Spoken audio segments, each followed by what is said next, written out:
Too many of you think life is supposed to be on easy mode, bro. You see too much online where people are having their way, living their dream life, but you don't know the suffering they went through and the suffering they continue to go through. You don't know it. You think everything's supposed to be fun. You think when God called you to be a man of God that you're not supposed to want the things that you want. You're not supposed to be lustful. You're not supposed to want to steal. You're not supposed to, dang. Somebody dropped $100. I see the guy right there, but you know what I'm saying? Let me just take it. That's normal. That's a human instinct. But your drive, your fight is to avoid the human instincts. Nobody say you're supposed to be perfect to where you don't even have bad thoughts. But your goal as a man of God is to take that bad thought, cage it, and give it to God. No one's asking you to be perfect, but you just have to actually put in the work. Nobody's asking you to sit around and, I'm not going to go to work today, but I'm going to just wait here and see what God says. No, you're supposed to still put in the work, but pray to God and be open and have that connection with God so he can reveal his plans to you. He can show you how he's at work around you and how you can join and what your role in it is. There's no bigger purpose than being the man that God created you to be and fulfilling your purpose. So I won't let laziness or doubt or fear or tiredness or sleepiness or sadness or depression or anything stop me from achieving my goal. I'd rather die, fellas, and that's the mindset you have to have if you want to achieve anything exceptional in this life. You got to hate the version of you that's lazy, that's weak, that cries all the time, that complains, that acts like a female, that acts like a child. You got a job in this world, fellas. God didn't put that want and that desire in your heart for nothing. He said he'll give you the things of your heart, the things that you desire, but you got to put in the work. You got to chase him, number one. And two, you got to put in the work. You can't just be sitting around, fellas. You got to hate more, bro. I was thinking to myself, why am I so driven to accomplish my goals right now, in this year, in this moment, every day when I wake up? And no matter how I feel, I still go out and do what I have to do. Why am I what's changed from last year to this year? And I figured out what it is, fellas, is hate. I didn't hate enough, and now I hate enough. And let me break it down to you. When I have a client in my academy, in Magio Day Academy, my clients, I enlist them to write a letter of hate, and it's part of their daily reads. And in this letter of hate, they write everything that they dislike about their life, every single thing, brother, whether it be the shoes they wear, the shoestrings they have, the noodles that they eat, the people that they surround themselves with, the car they drive. And it's not, oh, this person has a better life than me, or, oh, I can't be thankful that God's blessed me with these things. No. It's when you know you're living not up to your potential and you chose your surroundings either knowingly or unconsciously. You drive that car because you didn't put in the work. You have that bank account because you didn't put in the work. You're with that person that you know you don't love and that she doesn't love you because you didn't put in the work to become the version of yourself that you're supposed to be. And this is not just something my clients do, fellas. I have my own letter of hate as well. Letter of hate. I'm not playing. It's long. A letter of hate, fellas. And last year, I thought I was having fun. I was making the money. I was traveling. I was driving the cars I thought I wanted. I thought everything was cool. And then I realized what clicked this year was, why wasn't last year the year I thought it would be? I had fun. I enjoyed myself, but I didn't hate enough. And when I look back, I turned off the mechanism of hate inside me. I let myself get complacent. I let myself be satisfied. Oh, I said I was going to make $10,000 this month, but I only made $3,000, but I'm good. My bills are paid. I'm good. I can still do this and still do that. What, bro? I didn't hate my bank account enough. I let my standards slip and I turn off that mechanism inside me that takes me everywhere, that doesn't let me quit. When I want to give up, I cannot give up for an hour. But something does a switch inside of me, and I know in some of you guys that you can turn off that switch and you can ignore that little feeling that's like, yo, why are you here? When you're in a club and the music is playing, you feeling good off the drinks and everything, you vibing, and then for one split second, everything pauses and you're like, this is boring. Why are you here? That's that little feeling inside of you like, yo, what are you doing? What are we actually here celebrating? What's the point of being here? I didn't even want to come out tonight. I was doing good on my diet. I didn't want to do this. This girl told me to pull up. My friends told me to pull up. And now I'm bored. We're all bored.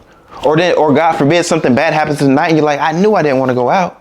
You got in a random argument you know you had no business arguing with. You got in a fight. You spent hella money and you look back like, dang, I didn't even want to go out. That's that little feeling inside of you that too many of you are turning off. Fellas, I live a good life. I'm thankful. I make money online. I'm so thankful. But I hate my life in the most respectful way possible.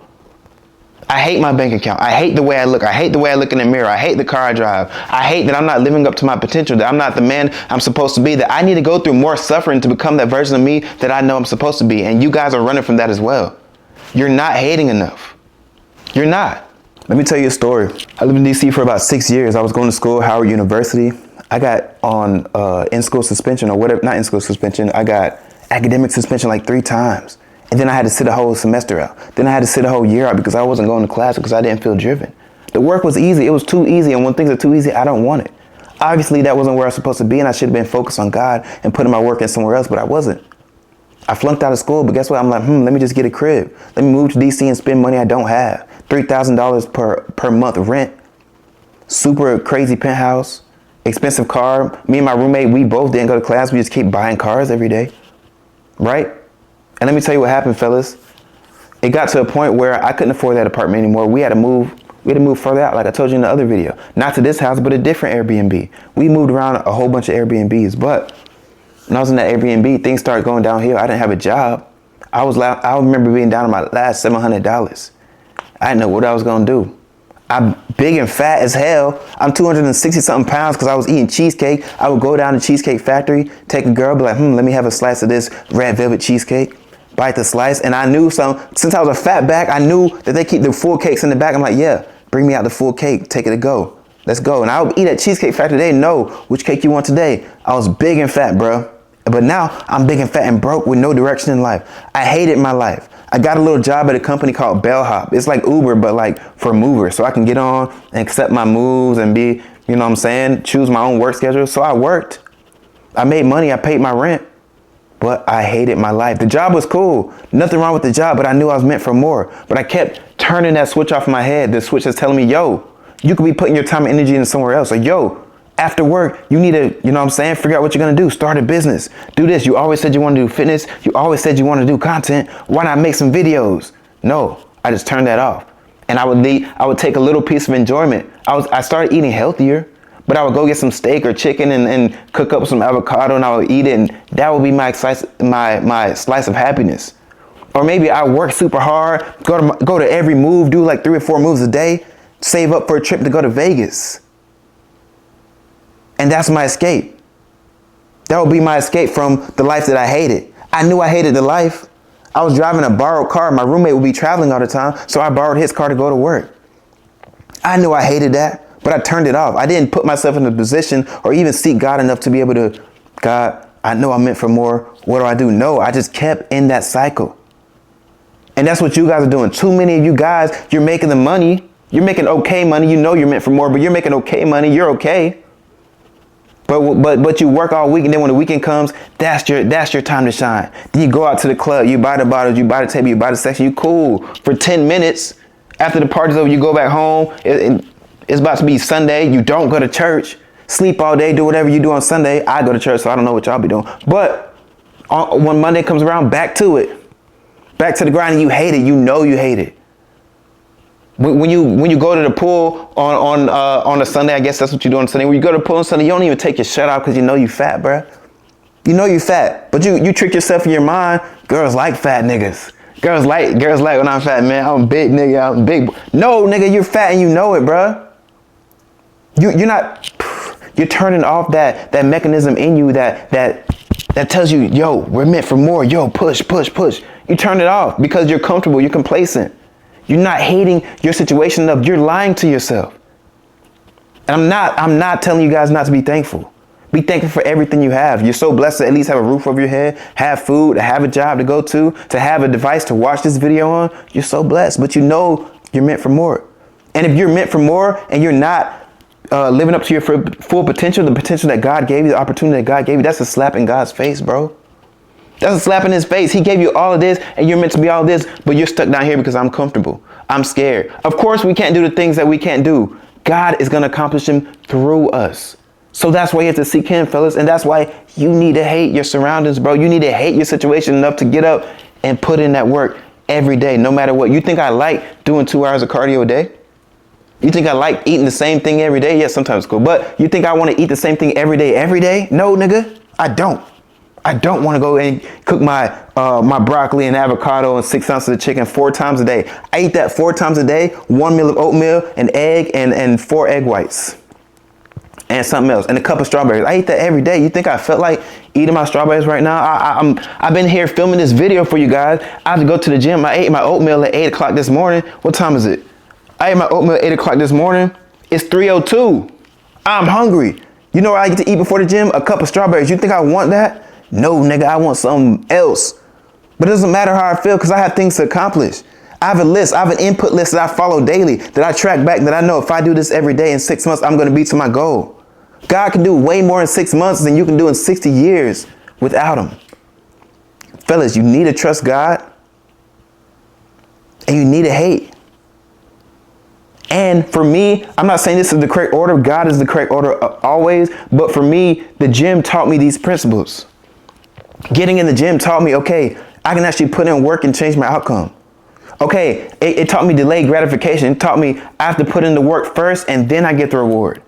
Fellas, I say all the time, the energy comes after you do the work, not the other way around. You don't get the energy and then do the work. You don't get the reward and then do the work. No, you do the work and then you get the energy and then you create that momentum and you keep going. And even when you're not seeing results, you got to have persistency. You got to know that you have the right program, the right strategy, and the right inputs. And you got to be willing to do those 3 things for as long as it takes without seeing any results until the results come. You got to be willing to do it, but you can't do it if you don't have the right program, the right inputs, or the right drive, the right mindset in the first place. Now, if you need help getting your mindset correct, your mindset straight, watch my Instagram content. My Instagram is linked below. I post every day about what I'm doing, how my mindset is, how my clients are doing, how their mindset is, and how we all achieve our goals, whether that be in business, making $30,000 a month, making $50,000 a month, making $10,000 a month, making your first $1,000 online. Whether that be getting in shape, getting your abs right, getting your chest, getting your biceps, get ready for the summer.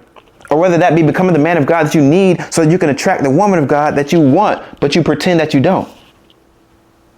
You gotta lock in, brothers. Now, if you're already locked in, you don't even need to hear anything else. Click the link in the description and hop on a call with me. But don't hop on that call if 1, you're not ready to invest in yourself. And 2, you're not ready to put in the work because, fellas, let me tell you, it's going to be work and I'm going to be on you. Some clients have to turn off their phone at 8 p.m. and they have to check it off their list. Some clients can't be on Instagram every day. They have to check it off their list. Some clients got to apply to 52 jobs daily and show me that they did it because that's what's going to get them to the next level. So whatever it is going to get you to the next level, that's what we're going to do. And we're going to completely transform your life. But do not hop on this call and waste my time and waste your time if you're not ready to make that change and put in that work. It's more work than you think, fellas. Think about it. The version of you that you want to be that has the $25 million house, the 2 vacation homes, the Lamborghini SVJ, the Ferrari SF90, and the Ferrari F8.